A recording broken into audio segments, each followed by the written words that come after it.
Selamat pagi, Pak Dian dan teman-teman semua. Kami dari kelompok 4 akan mempresentasikan topik dengan judul mengisolasi host yang disusupi menggunakan 5 tuple. Di lab ini, kami akan meninjau loyak dikumpulkan selama eksploitasi kerentanan yang didokumentasikan untuk menentukan host dan file yang disusupi. Bagian yang pertama, tinjauan peringatan di squeal. Bagian kedua, di dalam Wireshark. Yang ketiga, Kibana. Saya Alvin Nikola. Saya akan menjelaskan mengenai bagian yang pertama.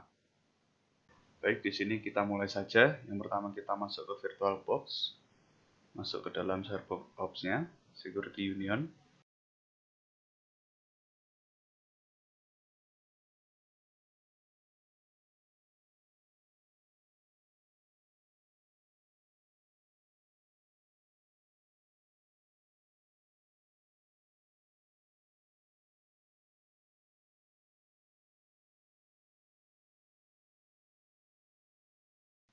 Menggunakan username analis dan password CyberOps.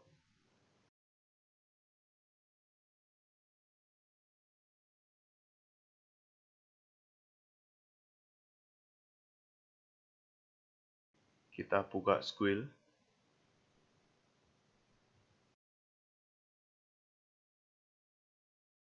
Di sini juga menggunakan username analis dan password CyberOps.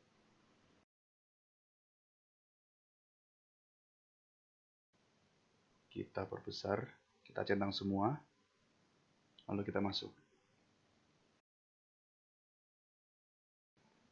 Di sini kita sudah bisa melihat ada tampilan, ada city, CNN, sensor, alert ID, date time, source IP, source port, destination IP, destination port, dan ada event message.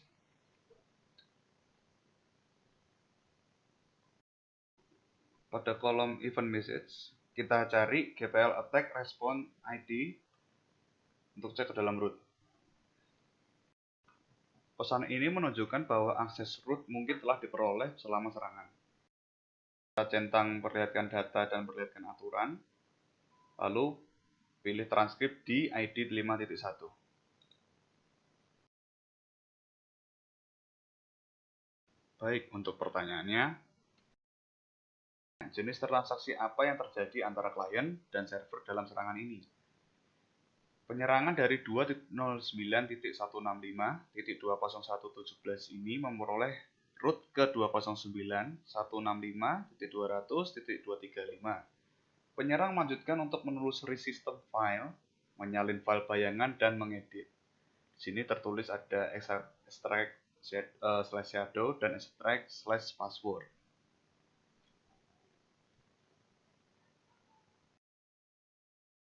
Kita akan masuk ke bagian 2 yang dilanjutkan oleh teman saya.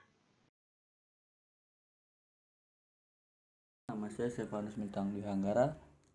Untuk bagian kedua kita buka Wireshark.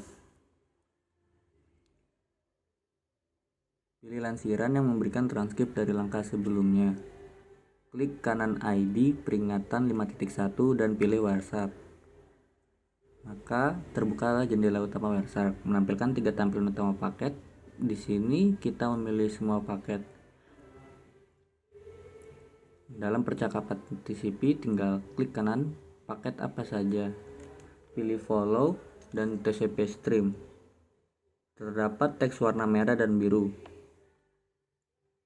Nama host target ini adalah Metasploitable dan IP-nya adalah 2.09.165.200.235. Teks warna merah tertampilkan ancaman dalam teks dan teks warna biru adalah targetnya.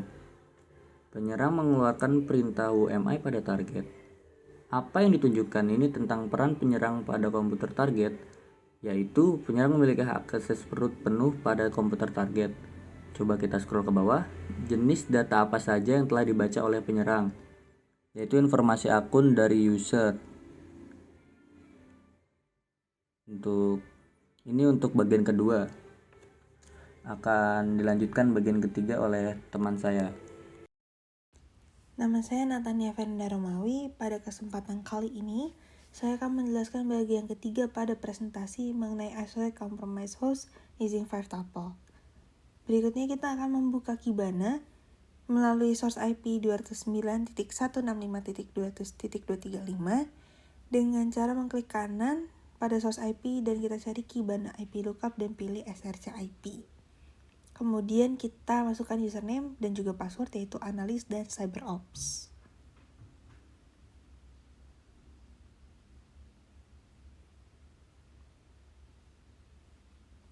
Sekarang kita masuk ke tampilan Kibana. Jika waktu masih menunjukkan waktu 24 jam terakhir, kita ubah pada tab absolute untuk merubah rentangan waktu tersebut menjadi 1 Juni 2020 hingga 30 Juni 2020. Setelahnya, kita akan mengklik Go apabila sudah selesai. Seperti kita lihat pada tampilan, di sini terdapat tipe data yang berbeda-beda. Maka, kami akan menentukan apakah FTP yang digunakan untuk mencuri file tersebut. Di sini terdapat dua log atau dua activity yang bisa kita lihat dengan cara scroll ke bagian paling bawah, yang dimana terdapat waktu, source IP, source port, destination IP, destination port, dan juga ID. Untuk mengetahui kredensial pengguna apa yang mengakses situs FTP ini, maka kita akan mengklik pada bagian ID. Lalu di sini ada user analyst atau username analyst dan juga password yang digunakan yaitu cyberops untuk kredensial pengguna dalam mengakses situs FTP tersebut. Lalu kita akan kembali ke bagian atas. Di sini di bawah Zik Hunting terdapat kategori files yang akan menunjukkan apa saja jenis file yang berbeda. Di sini ada MIME juga, yakni berbentuk bar chart untuk memberikan deskripsi terkait dengan berbagai jenis file gambar dan juga teks yang digunakan. Di sini kita juga bisa lihat sumber file apa saja yang terdaftar. Terdapat dua, yakni HTTP dan juga FTP_data. Apabila kita filter FTP data tersebut dengan cara mengarahkan kursor ke sebelah kanan dan ada tombol plus di situ, kita bisa lihat bahwasannya terdapat alamat IP sumber dan tujuan terkait dengan transfer data FTP beserta waktu terjadinya, yaitu pada tanggal 11 Juni 2020 pukul 3.53. Lalu kita masuk ke ID-nya untuk mengetahui apa isi teks dari file yang ditransfer melalui FTP. Di sini tertulis dokumen rahasia, jangan dibagikan, dan juga dokumen ini berisi informasi tentang pelanggaran terakhir. Dengan semua informasi yang telah kita kumpulkan sejauh ini, ada pun rekomendasi kita yakni minimal mengganti password untuk username analis yang harus dirubah di seluruh jaringan destination IP, yaitu 209.165.200.235 dan juga dengan 192.168.0.11 sebagai file IP. Sekian presentasi dari kami, mohon maaf apabila ada kesalahan pada penyampaian materi, dan terima kasih banyak.